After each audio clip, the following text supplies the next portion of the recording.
17 مئی بروز اتوار مولانا عبداللہ اور ابو عثمان نے یہ خواہش ظاہر کی کہ قریبی خوبصورت پہاڑی علاقے کی سیر کرنی چاہیے، شام تک واپسی ہو جائے گی۔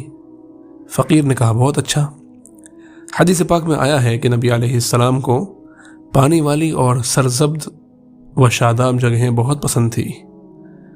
ہم بھی سنت کی نیت کے ساتھ ان جگہوں پر بیٹھ کر اللہ کا ذکر کریں گے۔ ایک کار میں ہم 5 آدمی اینگرین سے سعی جبلان کی طرف روانہ ہوئے۔ چند کلومیٹر کے بعد فقیر نے محسوس کیا کہ مولانا عبداللہ اور ابو عثمان آپس میں اشاروں میں کچھ باتیں کر رہے تھے۔ فقیر نے پوچھا کیا بات ہے؟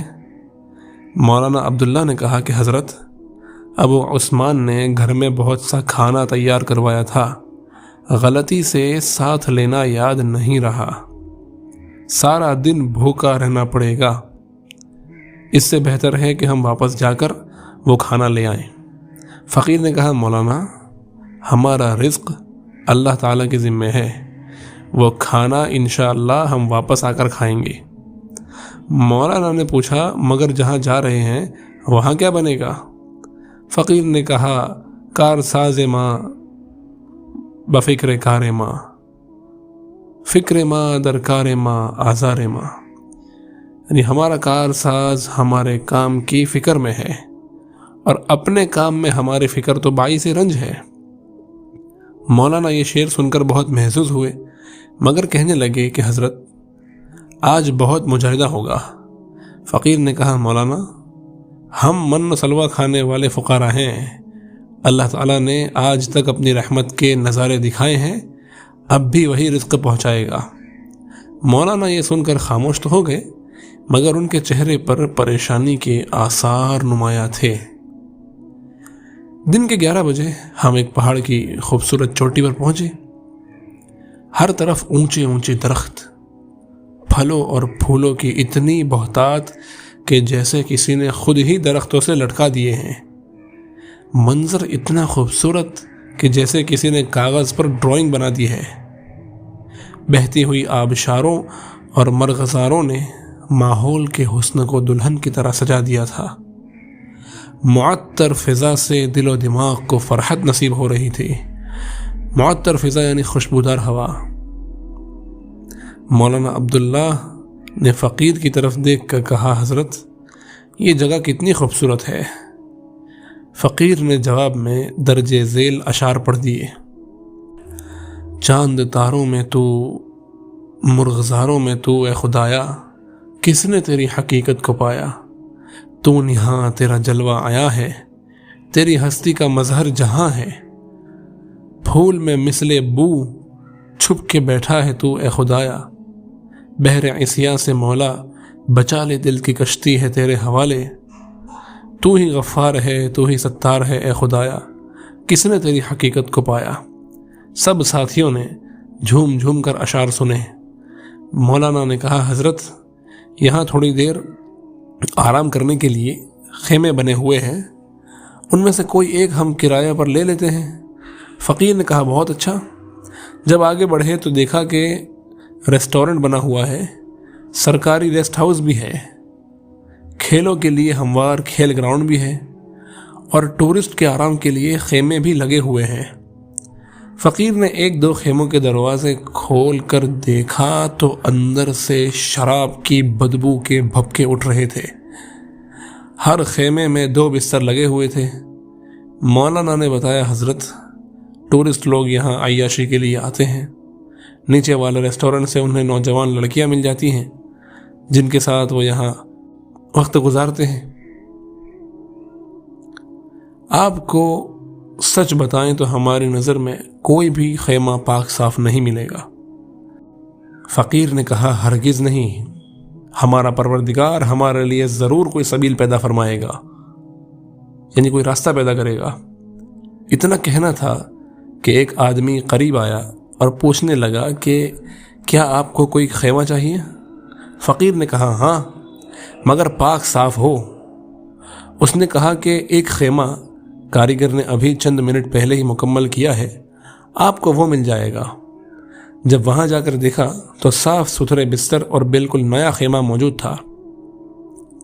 ہم لوگوں نے فوراً اس کا کرایہ ادا کیا اور اللہ تعالیٰ کا شکر ادا کیا کہ جس نے ہماری مراد پوری کی۔ ہم لوگ وہاں بیٹھے ذکر قلبی سے متعلق باتیں کر رہے تھے کہ ایک آدمی بھنا ہوا گوشت ایک ٹرے میں لے کر آیا اور کہنے لگا کہ میری بیوی نے یہ آپ کے لیے بھجوایا ہے۔ فقیر نے پوچھا کیا مطلب؟ کہنے لگا کہ میں اوپر ایک مکان میں رہتا ہوں، میری بیوی نے ایک بکری کا گوشت بھون کر تیار کیا تھا، جب اس کی نظر آپ لوگوں پر پڑی تو اس نے مجھے کہا کہ یہ گوشت ان مہمانوں کو دے کر آؤ۔ میں تو قاصد ہوں، گوشت پہنچا دیا ہے، آپ ہماری میزبانی قبول فرمائیں۔ یہ کہہ کر وہ چلا گیا۔ فقیر نے مولانا عبداللہ اور مولانا ابو عثمان کے چہروں کو دیکھا جو حیرت کا مجسمہ بنے ہوئے تھے۔ فقیر نے کہا دیکھا، ہم ہیں نا منا سلوا کھانے والے فقیر۔ مولانا نے کہا صدقت یا سیدی، پاک ہے وہ پروردگار جو ہم جیسے فقراء کو طرح طرح کی نعمتیں کھلاتا ہے۔ فقیر کو قرآن مجید کی آیت یاد آ رہی تھی کہ فَبِأَيِّ آلَاءِ رَبِّكُمَا تُكَذِّبَانِ، تم اپنے رب کی کون کون سی نعمتوں کو جھٹلاؤ گے۔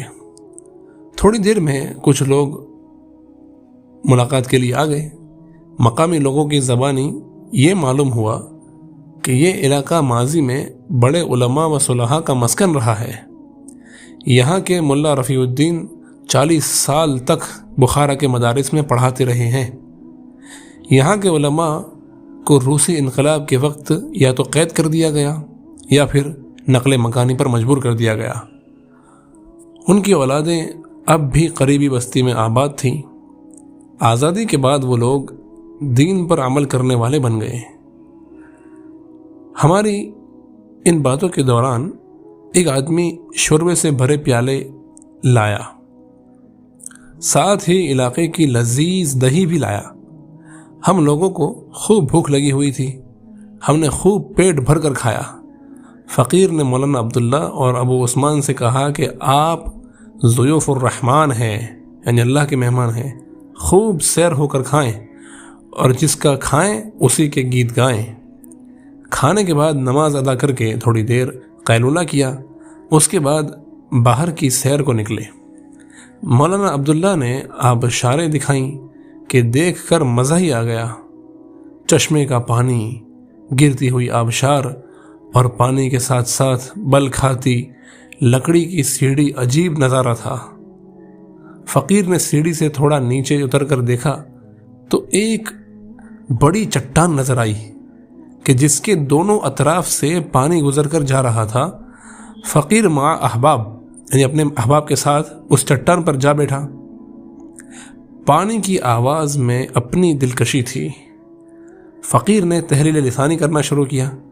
تحلیل لسانی یعنی جو سلسلہ نقشبندیہ کا 9واں سبق ہے یا پھر لا الہ الا اللہ کی طرف اشارہ ہے۔ تو لا الہ الا اللہ کا ذکر کرنا حضرت پیر صاحب نے شروع کیا تو مولانا عبداللہ اور ابو عثمان بھی ساتھ شامل ہو گئے۔ اتنا مزہ آیا اور ایسا سکون ملا کہ آج بھی وہ لمحات پوری طرح یادداشت کا حصہ بنے ہوئے ہیں۔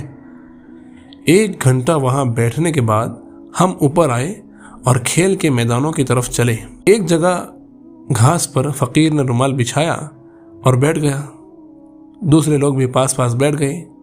واعظ و نصیحت کا سلسلہ چلتا رہا، مقامی لوگ بھی آ کر شریک محفل ہوتے رہے۔ ایک آدمی نے آ کر بتایا کہ تقریباً 15 نوجوان ریسٹورنٹ میں بیٹھے شراب پی رہے ہیں، انہوں نے عیاشی کے انتظامات مکمل کر لیے ہیں، تھوڑی دیر میں وہ خیموں میں داخل ہو جائیں گے۔ فقیر نے اسے کہا کہ جاؤ اور ان سب کو بلا کر میرے پاس لاؤ۔ اللہ تعالیٰ کی عجیب شان کہ جب اس آدمی نے کہا کہ ایک شیخ آپ سب کو بلا رہے ہیں تو ان سب پر اتنا رعب طاری ہوا کہ سہم گئے اور اس شخص کے ساتھ فقیر کے پاس آئے۔